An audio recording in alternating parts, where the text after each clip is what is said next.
안녕하세요. YB 오분 주식입니다. 여러분들 최근에 러시아랑 대체 미국이랑 나토랑 저렇게 싸우는지 생각해 보신 적 있나요? 물론 러시아의 기사를 읽을 때면 내 계좌의 주식 잔고, 계좌 마이너스율 너무 커지고 너무 짜증나는데 도대체 왜 이유가 쟤네들 왜 저러고 있는 건지 생각해 보신 적 없으시죠? 제가 오늘 간단하게 그걸 알려드릴게요. 일단 나토는 유럽이나 북미에 대해 가입국에 대한 무력 공격을 진행할 경우 가입국 모두에 대한 공격으로 간주하는 그런 법률이 있습니다. 그래서 예전에 9.11 테러 발생할 때 그래서 미국이 아프간에 공격을 당했으니까 아프간을 미국이 공격할 때 유럽 국가들이 상호 원조한 케이스 뭐 이렇게 되는 거예요. 근데 소련도 나토를 가입하려고 하다가 번번이 무산됐거든요. 나토 회원국들이 반대했어요. 동맹의 성질이 맞지 않는다고. 근데 나토가 서유럽에서 시작했는데 동유럽으로 차츰 번져가기 시작했습니다. 폴란드, 체코, 헝가리, 루마니아, 불가리아, 슬로바키아, 알바니아, 크로아티아, 북마케도니아 이렇게 계속 나토를 가입하고 있었어요. 이 사이에 스위스, 오스트리아, 스웨덴은 원래가 중립국입니다. 옛날부터 그랬죠. 그리고 핀란드는 러시아 열받게 안 하려고 가입 안 했어요. 그 외 나머지는 다 가입했는데 왜 유독 우크라이나만 나토 가입하면 부셔버리겠다고 풀발기를 하냐면 여러 가지 입지 조건이 좋은 점이 많아요. 일단 다른 작은 나라들이랑 비교가 안 됩니다. 곡창지대부터 유럽으로 LNG 수출 길목에 거대한 평야지대도 있고 뭐 되게 많이 있어요. 여기까지만 딱 보면 푸틴이 나쁜 사람이라고 볼 수 있을 거예요. 근데 원래 1990년에 제임스 베이커라는 미국 국무장관은 고르바초프랑 전화통화로 이런 약속을 했어요. 독일이 통일되더라도 나토에 관할 거는 동쪽으로 1인치도 확장하지 않겠다. 이렇게 유선상으로 약속을 했습니다. 왜 이런 약속을 했냐면 1990년 초에 동독 지역에 38만 명의 소련군이 주둔한 상태니까 유혈 사태 없이 소련군 철수를 설득하려면 이런 쇼부가 필요했던 거죠.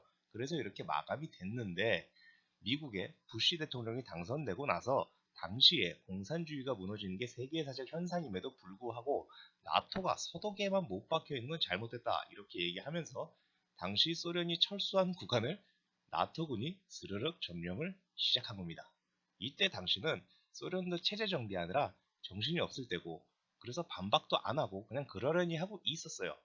당시 소련이 정신이 없기도 한데 유선 통화상으로 남긴 내용이 국제 질서를 다룬 조약 문서에서는 기록이 안 돼 있거든요. 증거가 없는 거예요. 동쪽으로 1인지를 확장하지 않겠다는 그 증거가 없었어요. 그래서 푸틴은 빡치고 20년 동안 칼을 갈고 있던 겁니다. 실전 경험이 전무한 러시아군이 조지아 침공이나 시리아 내전으로 실전 경험 키우고 장비도 전부 다 업그레이드하고 나토에 가입된 유럽 국가한테는 천연가스 없으면 살 수 없는 환경도 만들어버리면서 러시아 공작으로 트럼프 당선되면서 유럽이랑 미국이랑 이간질까지 시켰죠. 그리고 중국이 힘을 많이 길러서 미국한테 뺨 정도 칠 수 있을 정도로 성장하기 바랬고 그리고 그런 중국이랑 연대를 강화한 겁니다. 뭐 탈달러와도 같이 하고 거의 러시아판 올드보이가 된 거죠. 푸틴은 약속을 안 지켰던 나토에 굉장히 열받아 있었고 이날만 기다리고 있었던 겁니다. 20년 동안. 당연히 동쪽으로 1인체도 진입 않겠다는 물증은 없는데 갑작스럽게 미국이 열받아 하면 명분이 안 나오겠죠. 미국 입장에서도. 근데 마침 1년도 안 돼서 레임덕 소리 나오는 바이든한테 전쟁이라는 건 지지율 급상승을 위한 제대로 된 구실이기도 합니다. 그래서 바이든은 실제로 모든 수를 써도 지지율 회복을 못했는데 아주 좋은 기회가 온 거예요. 명분만 있으면 바로 개입할 수 있는 미국은 역으로 푸틴을 열받게 합니다.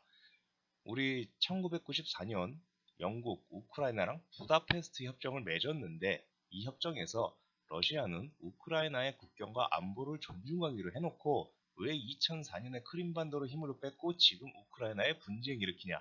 약속은 니네도 어긴 거잖아. 이렇게 반박을 하면서 참여합니다. 미친놈들 같아요 아무래도. 그래서 어쨌든 러시아의 요청은 여러분들도 알다시피 우크라이나 나토 가입하면 안 된다. 그리고 이거 문서화해라.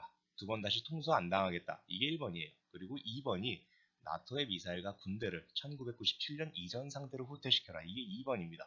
왜 1997년이냐면 1997년 이후에 나토 회원국이 된 나라가 통일 독일 동쪽 거의 대부분의 나라거든요. 그러니까 원복시켜 놓으란 소리죠. 근데 이게 또 문제가 생겨요, 이렇게 하면. 왜냐면은 지금까지 나토 가입했던 다른 나라들도 하나의 국가인데 이런 요구는 주권 침해성 요구가 되거든요. 한두 국가도 아니잖아요. 그리고 두 번째, 우크라이나는 2019년에 개헌했어요. 헌법에 나토 추진을 명시했는데 이걸 문서로 만들려면 다시 또 개헌을 해야 됩니다. 근데 이게 가능하대요. 우크라이나 대통령인 젤렌스키는 지금 이 상황에서 나토 가입을 내가 어떻게 진행하냐, 그리고 어느 나라가 우리랑 같은 길을 걷겠냐, 이건 나 혼자만의 꿈 같은 생각일 수 있겠다, 이런 말을 했는데, 이게 나토 가입 철회를 의미하는 단어잖아요, 누가 봐도. 근데 저게 무슨 소리냐면, 나토를 가입하려면 지가 가입하고 싶다고 가입되는 게 아니에요. 나토에 이미 가입된 30개국 회원국 모두가 찬성해야 가입이 가능합니다. 그럼 지금 우크라이나가 가입하면 러시아랑 맞짱 뜰 때 지원 보내줘야 되는데, 어떤 미친 나라에서 지금까지 코로나까지 터지고 경제 개판되는데 군사까지 동원해줘요. 나토 회원국이 받아줄 리가 없어요. 찬성해줄 리가 없습니다. 그래서 지금 젤렌스키 대통령은 할 수 있는 게 아무것도 없어요. 가입은 하겠다고 하는데 이거 마지막 카드거든요. 가입하겠다고 했는데 안 돼. 이러면은 내놓을 수 있는 카드가 없어요. 그죠? 그리고 자기가 실제로 생각해도 가입한다고 얘기를 드밀어도 아무도 찬성 안 할 것 같은 거예요, 지금. 그러니까 맨날 나오면 한숨만 하고 엄청 나 급해 이렇게만 얘기하는 거죠.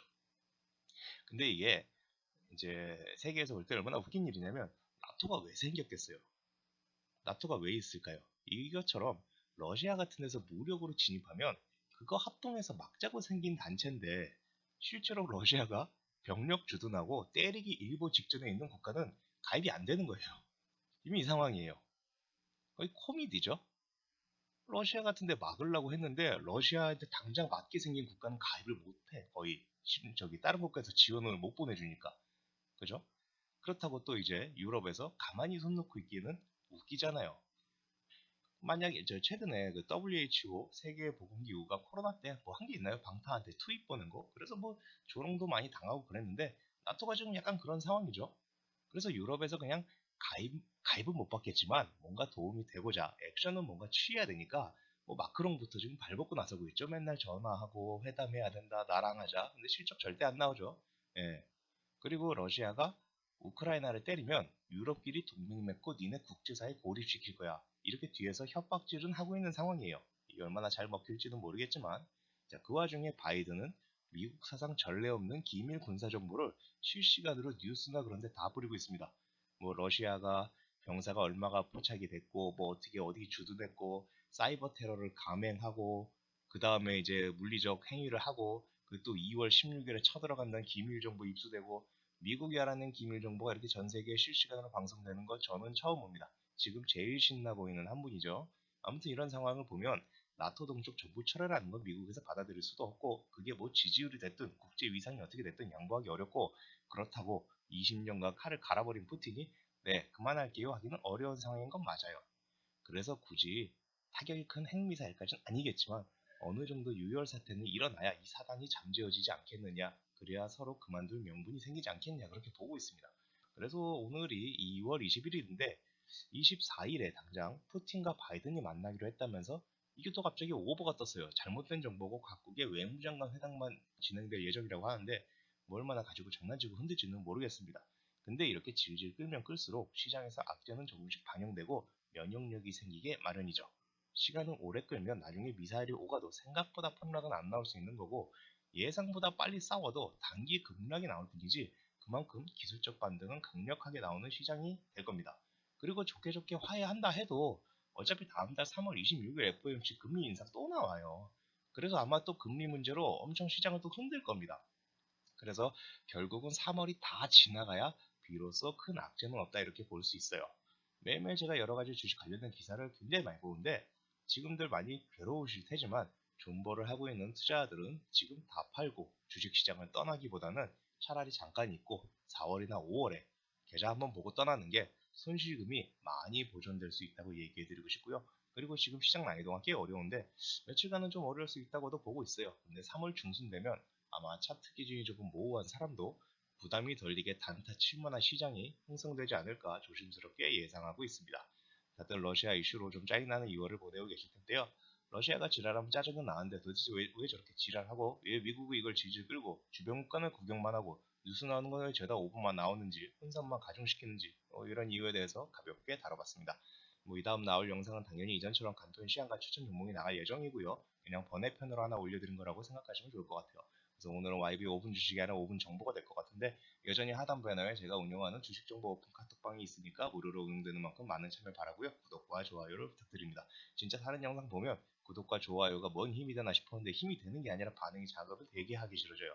근데 구독과 좋아요 수가 늘어나면 내가 귀찮더라도 해야지요, 이 정도 느낌이 납니다. 그래서 귀찮더라도 자주 올릴 수 있게 부탁드리겠습니다. 오늘도 좋은 하루 되십시오.